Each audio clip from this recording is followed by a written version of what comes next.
Amém. Lucas capítulo 14, a partir do versículo 15. A parábola do grande banquete. Diz assim: ao ouvir isso, um dos que estavam à mesa com Jesus disse-lhe: feliz será aquele que comer no banquete do reino de Deus. Jesus respondeu: certo homem estava preparando um banquete e convidou muitas pessoas.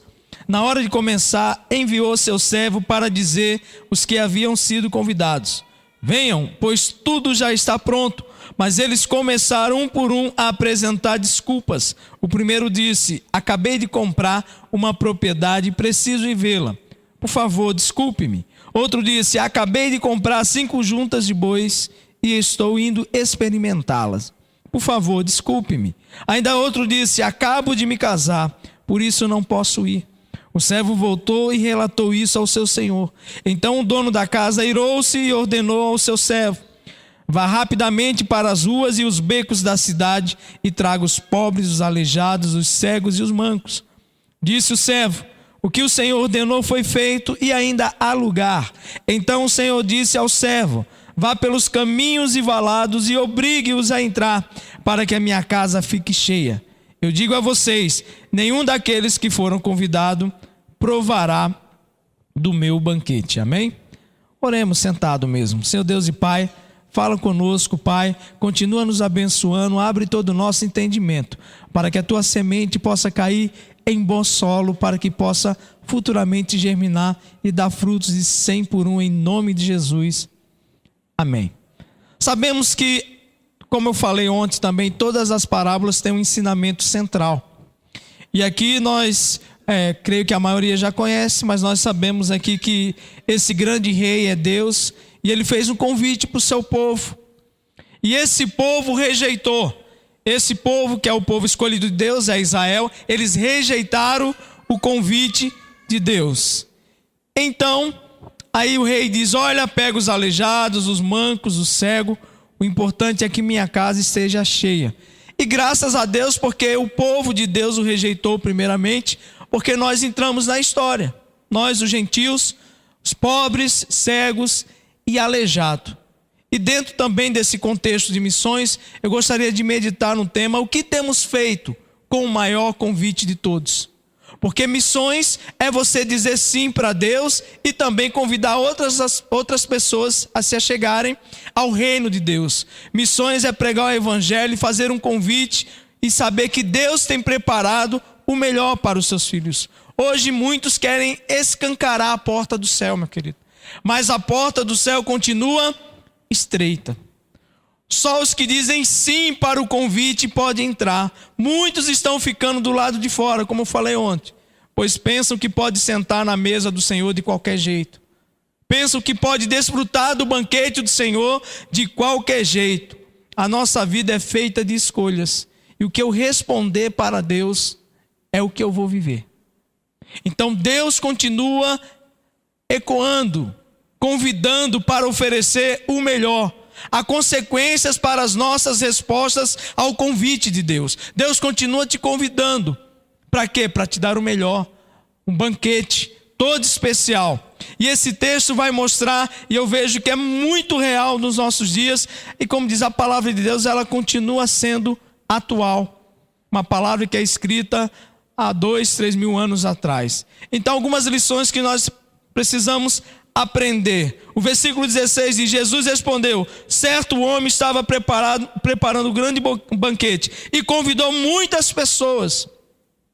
Primeira lição que eu aprendo: o fato de Deus te convidar para um grande banquete não significa que Ele precisa de você. É a primeira coisa que nós temos que aprender. O fato de Deus te convidar para um grande banquete não significa que Ele precisa de você. Nós vivemos um tempo onde as pessoas colocam como se Deus precisasse delas. A gente vive um tempo onde as pessoas acham que Jesus precisa delas. Meu querido, não, Deus não precisa de ninguém. Ele não precisa de mim, Ele não precisa de você. Mas Ele nos dá o privilégio de sermos participantes do seu banquete, amém? Ele não precisa, meu querido. E é interessante que nós vivemos um tempo onde a mensagem central não é mais Deus. Eu sempre falo na igreja: convide as pessoas para ir à igreja. Mas também, fala para ela do endereço onde é, mas não coloca como se ela fosse a pessoa mais importante do que o próprio Deus. Todos são importantes, mas ser convidado por Deus é um privilégio.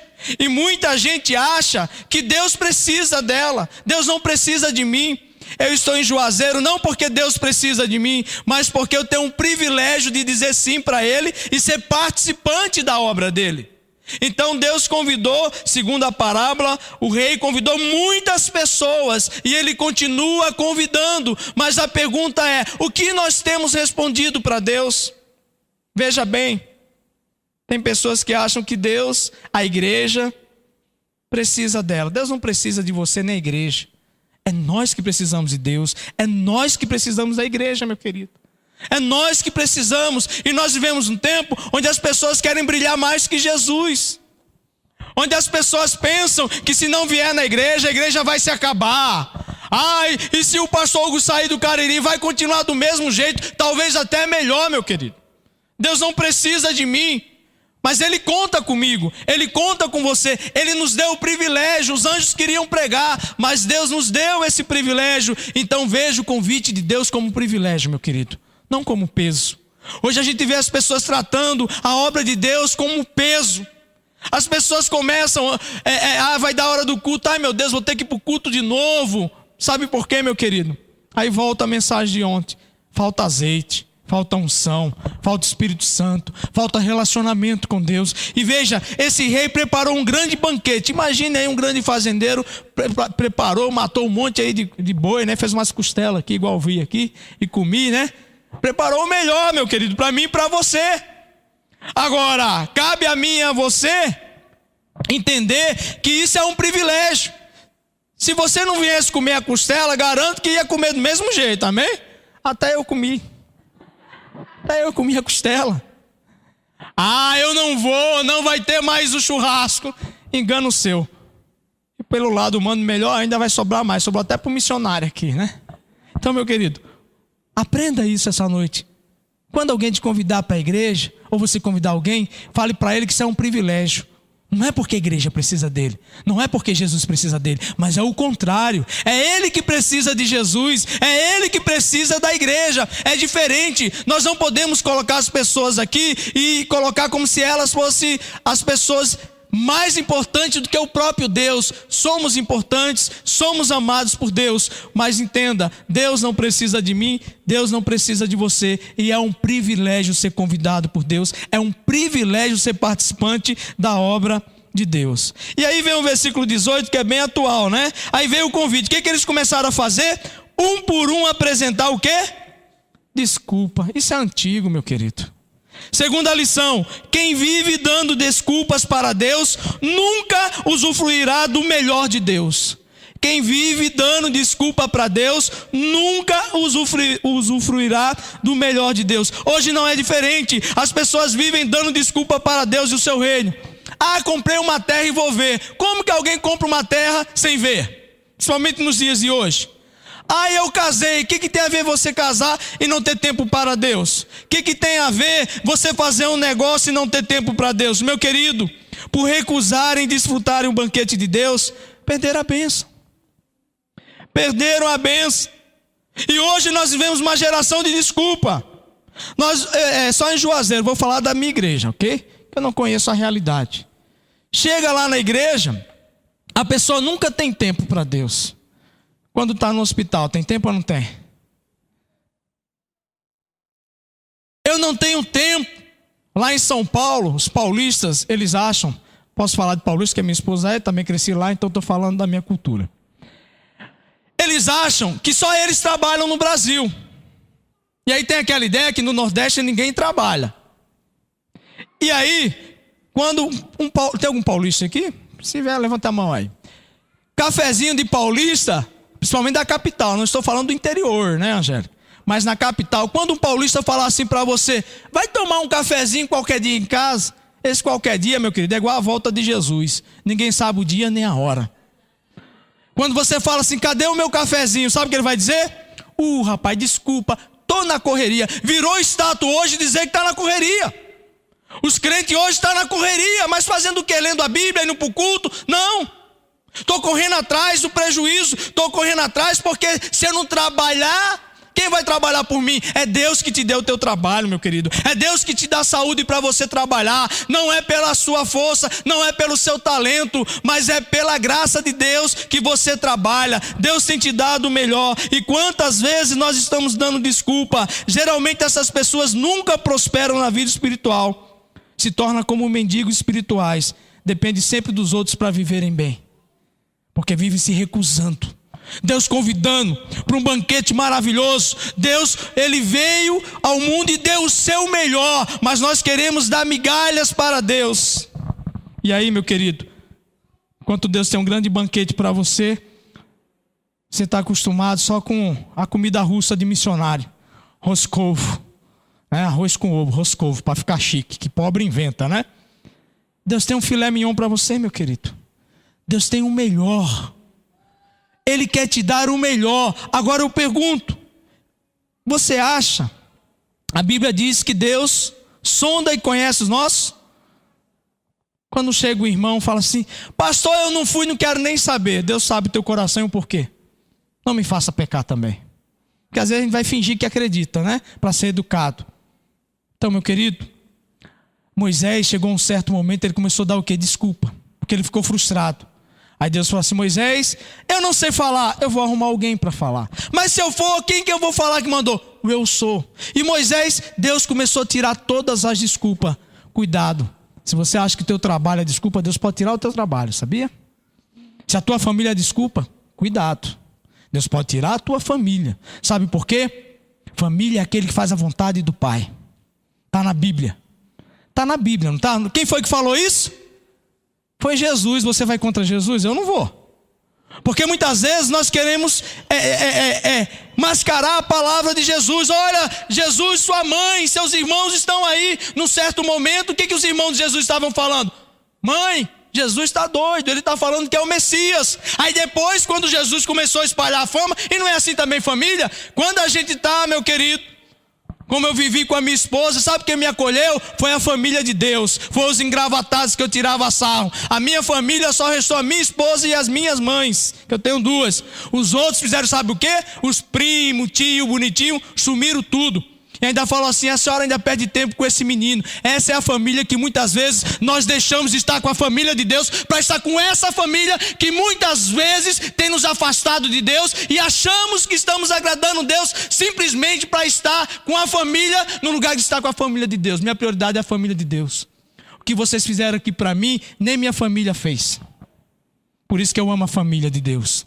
Por isso que eu amo a casa de Deus. Porque nos momentos mais difíceis da minha vida e da minha esposa, foi um pastor Edgar, foi uma igreja que me acolheu. Aí eu antes era assim, família é assim, quando eu bebia, não convida o Hugo não, que ele bebe e estraga a festa. Eu estragava mesmo, estragava, bebia, era escândalo, e acabava com tudo. Aí eu me converti, agora não vem mais na casa da gente, ficou metido e é tão chato. Quer dizer, você nunca vai agradar, meu querido. Se eu bebia, não convidava, porque eu bebia demais e estragava a festa. Agora diz que me convida, eu não vou porque eu sou metido. Meu querido, minha família primeiramente é Deus. Depois minha família, minha esposa e meus filhos. E depois a família de Deus, o restante é familiares. E quantas vezes nós estamos dando desculpa? Chegou na hora do culto, meu querido, a geladeira está à vontade, fica à vontade. Ou então vamos para a igreja. Eu deixo de ir para a igreja para estar com a família. Que ainda vai fazer, sabe o que na tua casa? Acabar com a tua geladeira e ainda pedir dinheiro emprestado. Se você não emprestar, você não é crente, coisa nenhuma. Então, meu querido, pare de dar desculpa. A desculpa nos impede de usufruir o melhor de Deus. Eu já falei isso aqui, quando eu fui para Juazeiro, eu tentei dar desculpa, porque o meu coração dizia assim, Senhor, tu sabe, já sofri demais em São Luís, a gente se acha vítima, né? E eu falei, Senhor, está na hora de eu cumprir o meu chamado no litoral. O Senhor sabe, meu negócio é praia, meu negócio é camarão, meu negócio é uma rede, é leite, é camarão com leite de coco, é água de coco, é Ponta Negra, está me chamando, Senhor. Eu vou abrir uma bola de sol em Natal, porque tem a bola de neve, né? Lá é bola de sol, a cidade do sol. Vou abrir uma igreja, colocar meu bermudão. Hoje eu estou de pastor, né? Tem que honrar a vida de vocês, né? Então tem que estar no nível, né? Aí Deus falou assim: meu filho, você que está se convidando para lá, eu não estou convidando você para ir para lá. Você vai para onde eu quero, e até hoje é assim. Então é melhor eu parar de dar desculpa. Senhor, eis-me aqui. Lembra que um falou assim: Senhor, deixa eu enterrar. Aí Jesus disse que deixa os mortos sepultarem. A gente vive com morto lá fora e não consegue ressuscitar, por quê? Então, meu querido, essas pessoas começaram a dar desculpa. E o que aconteceu? Perderam a bênção. Terceiro, 24 e último, estou encerrando. Eu digo a vocês: nenhum daqueles que foram convidados provará do meu banquete. Terceira lição: muitos ficarão de fora do reino, por não abrir mão do seu reininho. Amar a Deus, meu querido, é fazer a vontade dele. Presta atenção, não chame as demais coisas de reino de Deus. Tem muita gente chamando as demais coisas de reino de Deus. Tem muita gente chamando o seu trabalho de reino de Deus. Tem muita gente chamando a sua família de reino de Deus. Não estou nem falando família, familiares. Tem muita gente dando desculpa e dizendo que está servindo a Deus. Não estamos servindo a Deus, de fato. Se você olhar nos outros textos essa parábola, a gente vai ver que o banquete vai ser servido, você aceite ou não, amém? Vai continuar sendo servido todo o banquete aqui. Continua o banquete lá em Juazeiro. Amar a Deus é fazer a vontade dele. As demais coisas nunca serão mais importantes que o reino. E aí quando você buscar primeiro o reino, o teu trabalho vai ser prazeroso. Você vai ver o seu trabalho como algo que Deus te deu. E você vai ver o seu trabalho como um campo missionário. A tua escola vai ser uma bênção. Os teus familiares, quando tiver a festinha, você vai lá, mas para falar de Jesus, não para sentar com eles e ainda ficar ouvindo piadinha suja de crente. Sabia que tem crente que faz isso em Juazeiro? Vai com os familiares e ainda fica falando mal de igreja e a gente dá risada com essas pessoas. Mas na hora que o bicho pega, até os familiares que não são crentes, fala lá pro teu pastor orar. Vou lá para você se converter.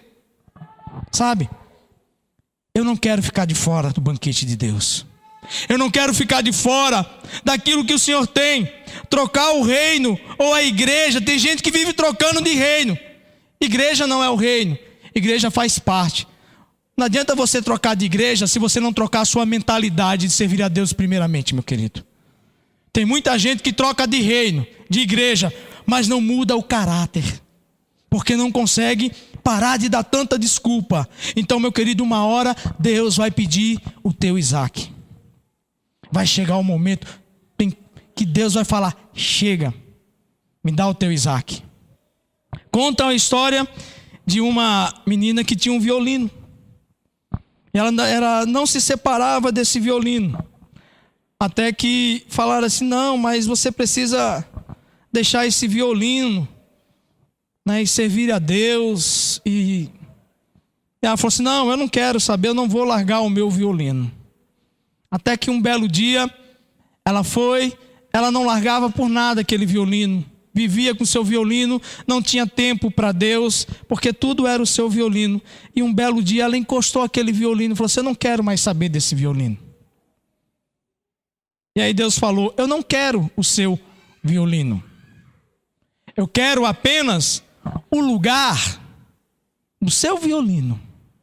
Quando você me colocar no lugar do seu violino, o seu violino vai ser uma bênção nas suas mãos, entende? Deus não quer tirar o teu trabalho. Deus não quer tirar a tua família.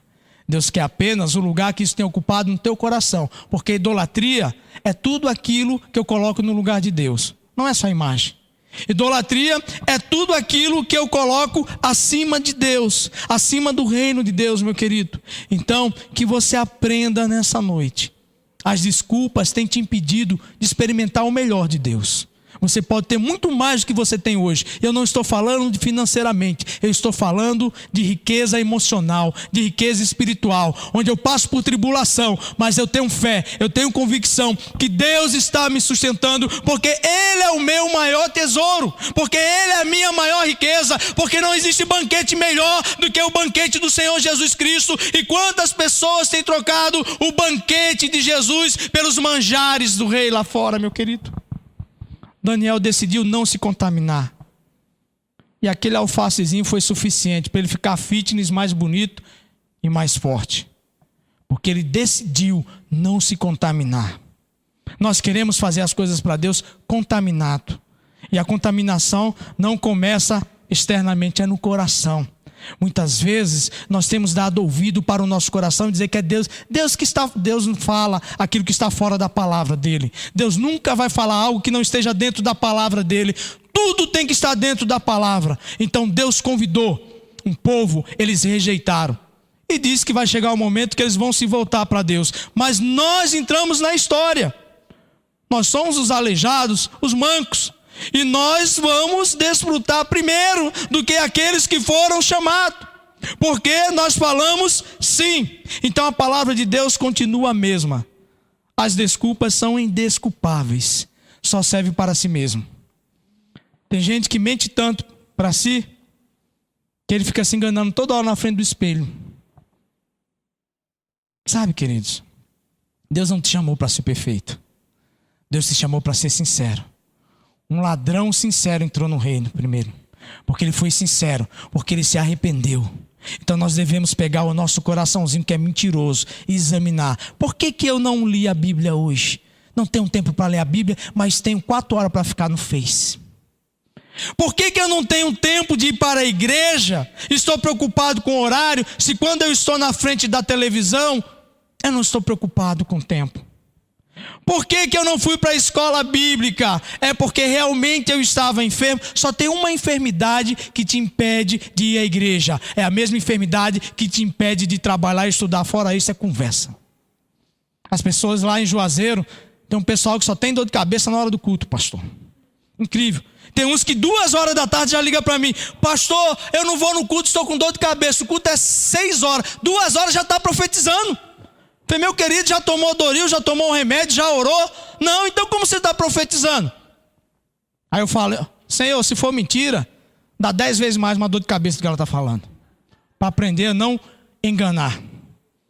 A gente fala, mas lembra a historinha de um casalzinho no Novo Testamento? Queria enganar quem? Espírito Santo.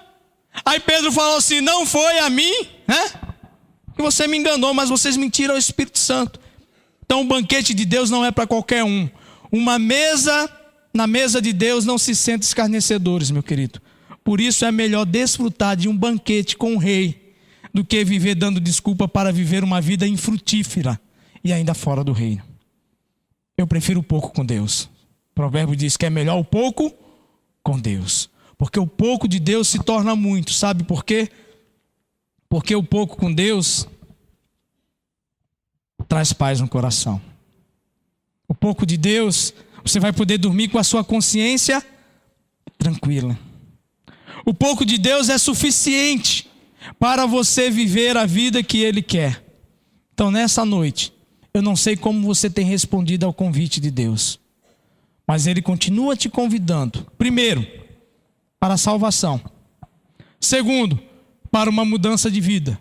E terceiro, para você desfrutar do melhor que Ele tem. Muitas vezes nós estamos acomodados com uma vida que virou rotina. É por isso que nós vivemos muitas vezes tão desanimados na igreja.